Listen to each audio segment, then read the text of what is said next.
దేవతలెల్లరూ అచ్చటకేతించి స్వామివారిని స్తుతించి ఆశీర్వాదమును పొందిరి. నాటి నుండి దేవతలు, మానవులు, శివభక్తులెల్లరూ శివదేవుడిని ఐశ్వర్యేశ్వర రూపముగా వ్రతమాచరించి సుఖమును, శాంతిని పొందెదరని సూత మహర్షి సౌనకాది మునులకు తెలియజేసెను.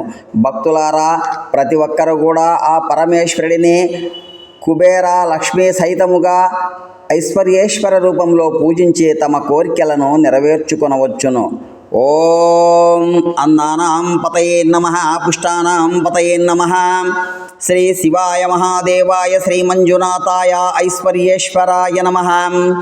రాజాదిరాజాయ కుబేరాయ వైశ్రవణాయ మహారాజాయ శ్రీ శివాయ మహాదేవాయ శ్రీమంజునాథాయ ఐశ్వర్యేశ్వరాయ నమః.